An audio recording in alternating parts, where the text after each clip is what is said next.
The storm roared like a living beast, howling against the shattered hull of Commander Ethan Cole's shuttle as it spiraled through the alien atmosphere. Warning lights screamed, metal shrieked, and his gloved hands fought the controls with desperate precision. He'd flown through war zones and asteroid belt before, but nothing compared to this. "Come on, stay with me," he muttered through gritted teeth as the ship bucked violently. Then, with a bone-shaking impact, the vessel tore through the planet's frozen crust and skidded to a brutal halt, half buried in snow and silence. When the chaos faded, Ethan was hanging upside down, blood trickling into his eye from a cut across his brow. The silence outside was suffocating, an endless white wasteland stretching beyond the cracked glass of the cockpit.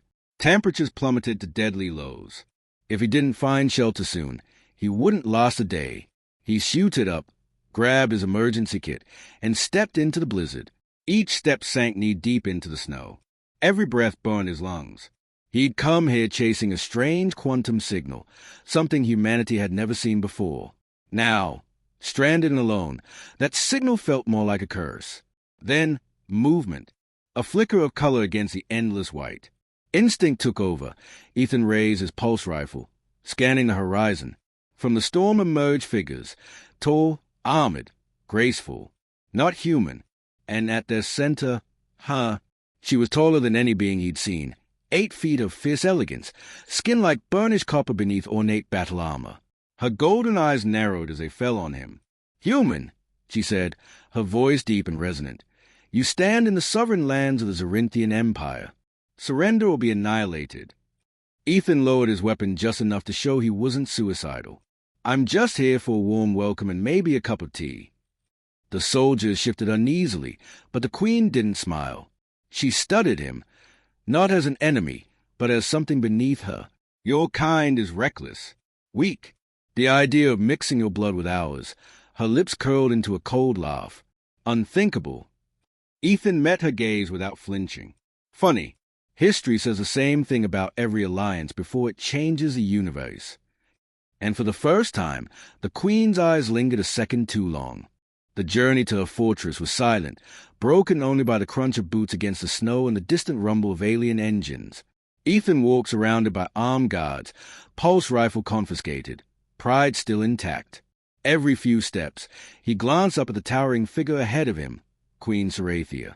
Her stride was measured and regal, as if the storm itself parted in deference. Inside the fortress walls, the air was warmer but the atmosphere colder. Metallic corridors hummed with strange energy, and translucent panels pulsed with alien glyphs he couldn't read. He was escorted to a containment chamber, not a cell exactly, but a room built for observation. Serathia visited hours later, her presence filling the doorway before a word left her lips. "You're fortunate I spared your life," she said, circling him like a predator sizing up prey. "Most humans trespassing on Zorinthian soil are vaporized on sight." "Then I'll be sure to send you a thank-you card," Ethan replied, leaning back casually against the metal wall. His humor was armor, and she knew it. Days turned into weeks. What was supposed to be an interrogation became an uneasy cohabitation. A catastrophic icequake sealed the fortress entrances, cutting them off from her empire's communication network. Rescue might take months, if it came at all. With no choice but to rely on one another, their relationship began to shift. They argued over everything: strategy, survival methods, even the taste of ration packs. But beneath the bickering was something deeper: curiosity, respect. One night, after a failed attempt to fix the broken power core, they sat together by a small emergency heater. Serathia removed a battle crown, revealing a face that, for the first time, wasn't carved from stone. "Why do you humans always laugh in the face of death?" she asked quietly. "Because we're stubborn," Ethan said, "and because fear never saved anyone." Silence stretched between them. Then, unexpectedly, she laughed, a deep, melodic sound that seemed too warm for a woman who once called his existence beneath her. For the first time, they weren't captor and captive. They were survivors. And somewhere beneath the ice and tension, something far more dangerous than hatred was beginning to grow. The rescue team never came. Days turned into weeks, and weeks stretched toward a month. The walls of the subterranean fortress had become their reluctant home, a place where enemies shared meals, traded stories, and learned to see the world through each other's eyes. What began as cold detachment now simmered with an unspoken tension neither dared to name. It was during one of their nightly maintenance checks when Sarathia first felt it, a strange flutter beneath her skin, like a heartbeat that wasn't haze. At first, she dismissed it as stress. But the sensation grew stronger, pulsing with impossible rhythm. "Something's wrong," she whispered one evening, gripping the edge of a console as dizziness washed over her. Ethan was at her side in seconds. "What is it? Are you hurt?" "No," she swallowed, steadying herself. "It's something else." Medical scans confirmed what logic swore could not be true. Sarathia stared at the results, her composure cracking for the first time since they'd met. "This is a malfunction," she muttered. "It has to be." But the readings were clear. There, nestled deep within her body, was new life, a hybrid spark neither Zorinthian science nor human biology could explain. Ethan's breath caught. "That's ours." Her gaze snapped to him, molten gold burning with disbelief and fury. "Impossible. Our species are incompatible. This shouldn't exist." Yet denial could not erase the truth. The impossible was happening. Word spread before they could contain it. Zorinthian networks intercepted the med scans, and within days the Empire erupted into chaos. Genetic purists called it an abomination. Scholars demanded her abdication. Rebel factions whispered about a prophecy fulfilled. And human officials, terrified and fascinated, began mobilizing fleets. Sarathia locked herself away, torn between shame and wonder. All her life, she'd been told that her kind was superior, untouchable. Yet this child was proof that boundaries were illusions. Ethan found her in the observation chamber, staring at the stars through a reinforced window. "I didn't plan for this," he said quietly. "Neither did I," she replied, her voice trembling. "But now the fate of two worlds might rest inside me." Outside, fleets moved, alliances fractured, and warships gathered like storm clouds, all because of a single heartbeat that was never meant to exist. The galaxy did not wait for them to decide what came next. It erupted. Within days, the Zorinthian Empire splintered into factions. High Command branded Sarathia a traitor, accusing her of consorting with the enemy.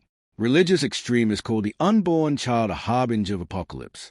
And in the shadow of chaos, Admiral Kalen, a ruthless purist with his own claim to the throne, seized the opportunity to launch a coup. The first attack came at dawn. Missiles screamed through the sky, striking the outer colonies loyal to Sarathia.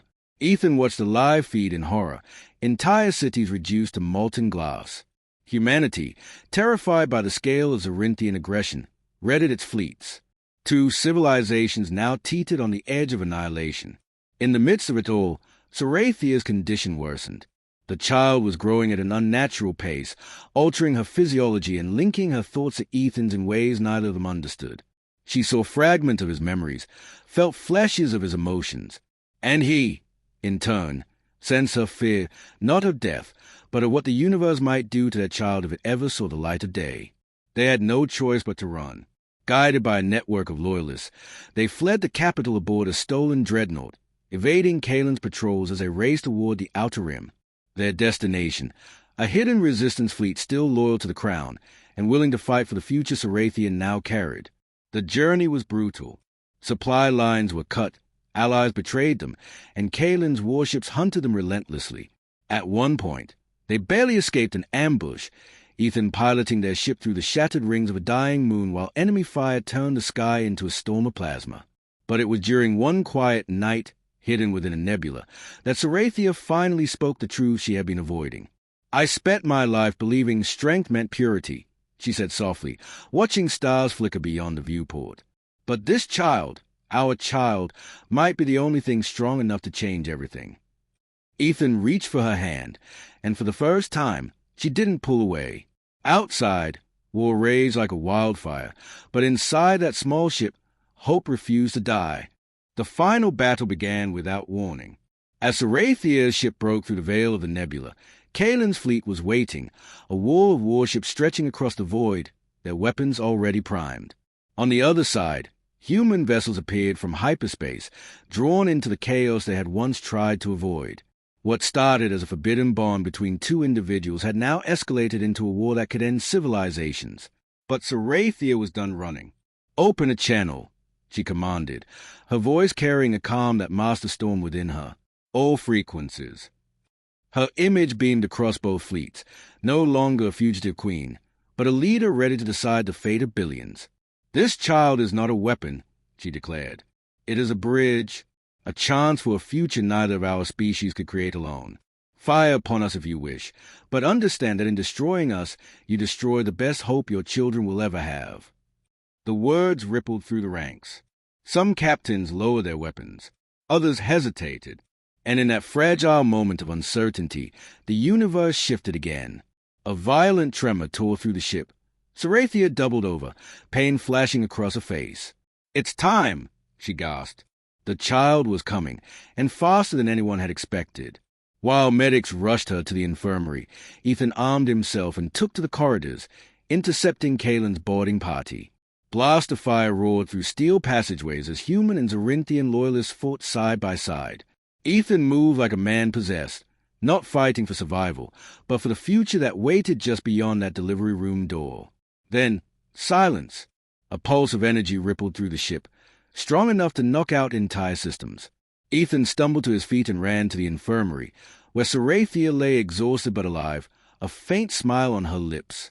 In her arms rested a child, their child, radiant with a soft, golden light that seemed to breathe with the heartbeat of the stars themselves. Outside, the fighting stopped. Ships powered down.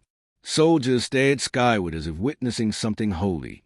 The first hybrid of two worlds had arrived, proof that love could rewrite biology, bend history, and silence even the drums of war. And as Ethan and Sarathia looked into their child's ever-shifting eyes, they knew the universe would never be the same again.